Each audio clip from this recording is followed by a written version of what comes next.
Hello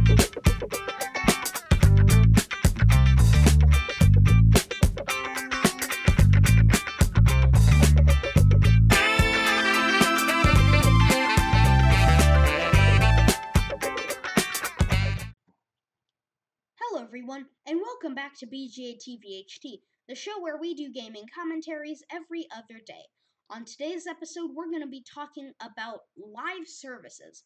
Live services are a new form of a game's life cycle that is supposed to enhance and lengthen the amount of time people will play the game and the amount of money people might spend on microtransactions. Now, good examples of live services are, of course, Fortnite, H1Z1, Rocket League, Battlefield 5, and Anthem, which is still yet to be released.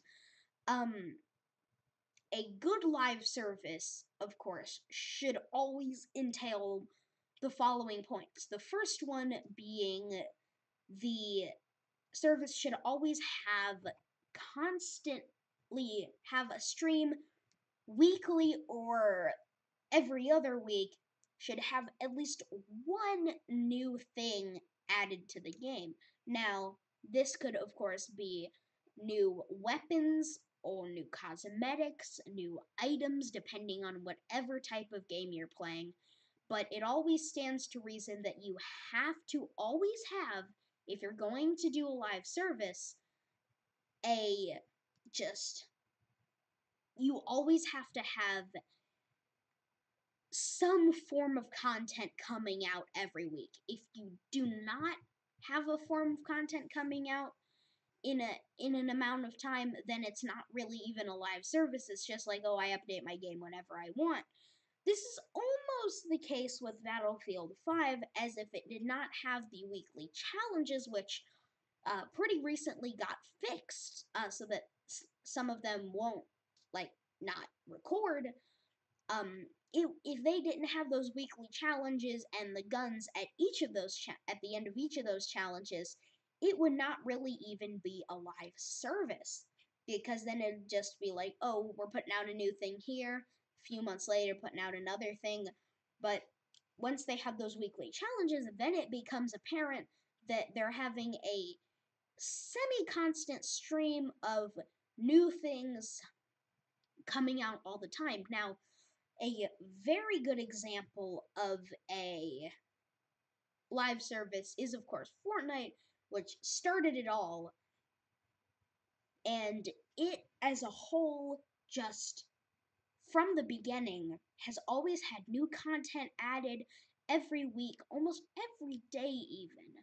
Sometimes it will have its own, things like the live events. The marshmallow event was something unseen before, live across every place on the planet, with Marshmallow actually recording his voice live to an audience of millions and doing that live. That was not pre-recorded. That was him actually saying that as the stuff happened, which is incredible to me. I've never seen that done before. I'm pretty sure something of Fortnite's caliber won't happen for a long while, or maybe it will.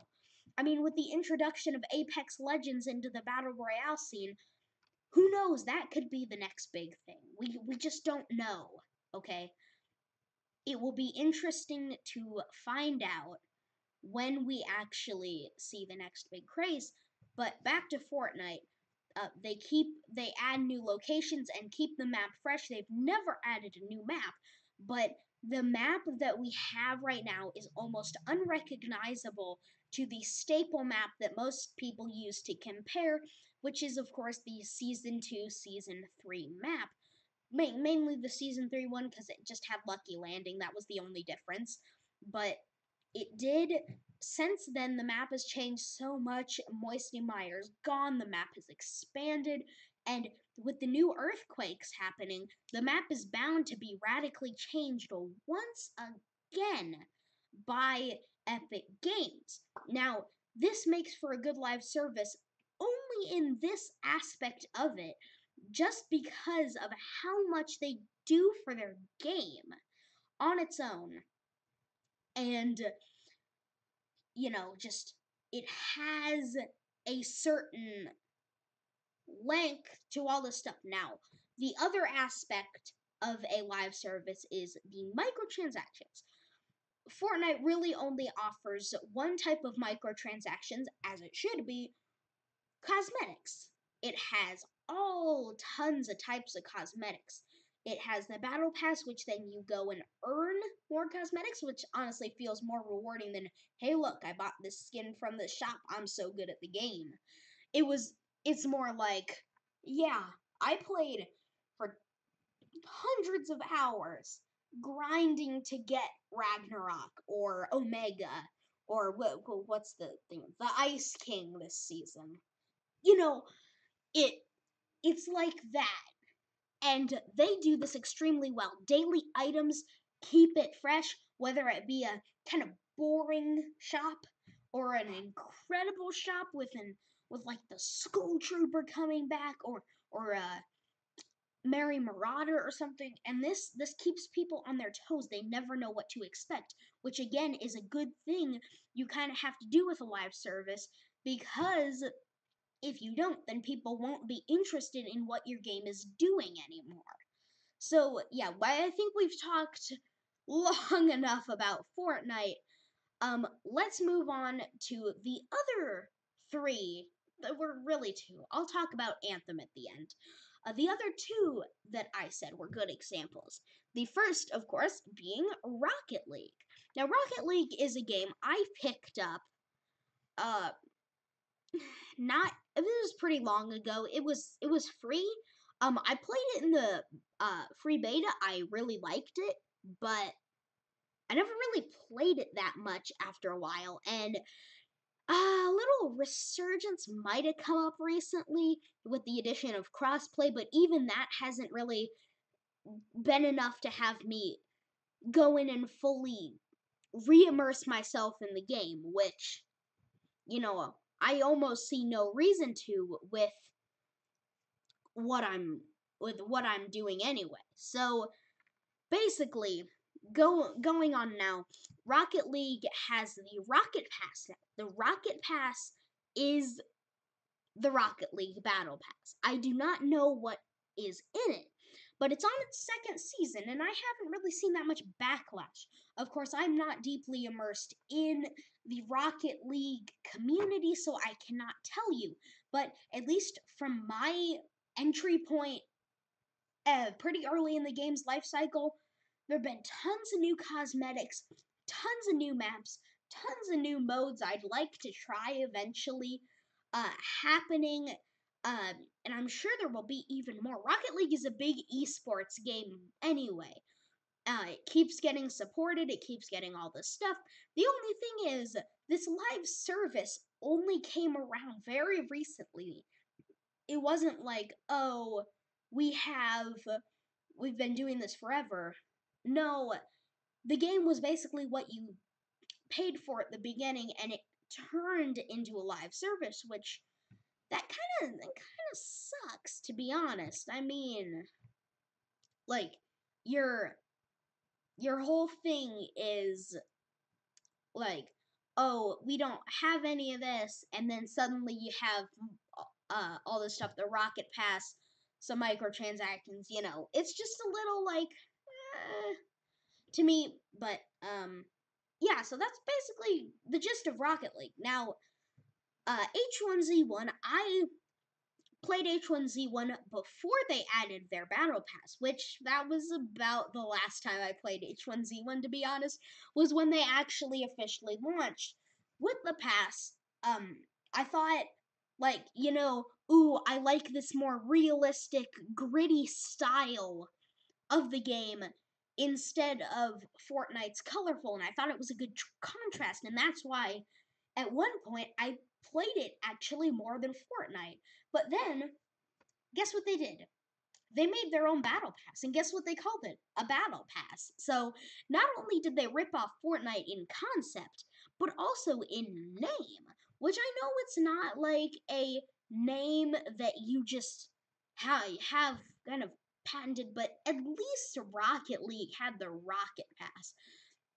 But you know, the one thing I thought H1Z1 had over Fortnite was that their battle pass actually had, and get this, a PlayStation Plus. Now I don't know on Xbox or PC if they had some tier levels that got you the kind of the meager rewards that having PS Plus would actually give you, which was about the same rate as the Battle Pass itself. So if you got the Battle Pass and you had PS Plus, because remember, on PlayStation, you can play free games without PS Plus. So if this was a paid game, it would be stupid to have a PS Plus part in the Battle Pass.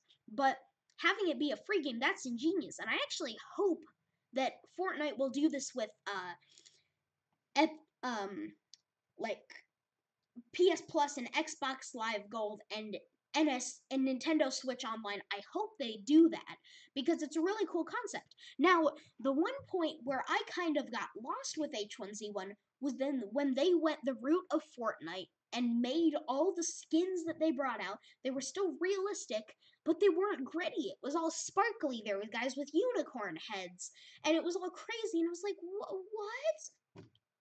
Where did my cool, gritty, realistic battle royale game go? And I was like, ah, that sucks.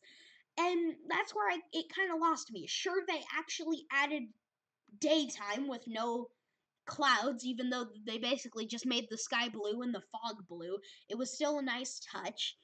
But you know, it just like it kind of disappointed me.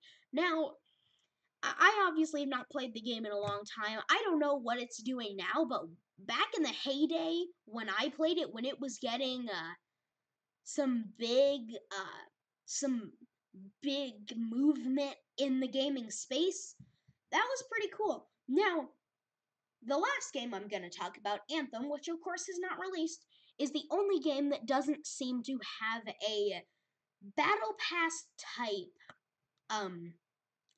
thing with it. So, Anthem itself is just a live service and no pass required for it. It's just like, here you go.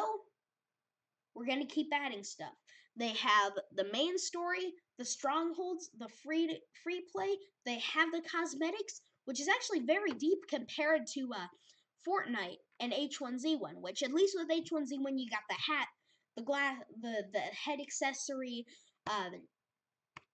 body, the legs, backpack looking thing, all your vehicles, which of course, and your guns, which of course, Fortnite has added the vehicles and gun skins recently, but it never went to that same level. Now, with Anthem, it's a special case because it's such a unique game with the javelins, which are basically just big robot suits that you go and fly around in, which those offer very deep customization. Just even in the demo, it was so deep. Your arms, your legs, your head, your chest, everywhere, and all these different areas not only had different physical appearances you could buy for coin, but they also had an array of different colors. And holy cow, this was definitely the best customization I've seen in a game in a long time.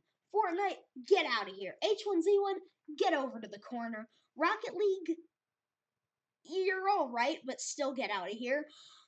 Anthem's customization, all four javelins, all the stuff you can do with it. Of course, we do not know the full extent, but even just from the demo, like, holy cow, there was a lot you could do with the meager options they gave you there. They gave you like one different physical appearance to buy from the store with the little bits of coin that you got. Well, actually, you might have been able to get more, but of course, I didn't get any more because I don't know. It didn't give me any. I didn't know what to do during the demo. But you know, if they add really cool stuff, I might actually drop a few dollars into that game. That's kind of what happened with other free to play games. I had to kind of be at the end, like, do I really want this? And then I'm done, yeah, I do. For me to actually get it. So, yeah, I think I've gone on long enough about live services. I've basically told you about the 5 big live services. Now, we're going to have to see with Apex Legends. I do not know if that is a live service or not. I'm actually going to try that out soon. Like, and by soon I mean I'm going to go probably like download it. The map looks awesome. So anyway, yeah, let's just stop it right here. I guess that's about it for this video, guys. If you enjoyed the video, please leave a like and subscribe. And this is Brandon from Big McLarge Gaming, signing out. Goodbye.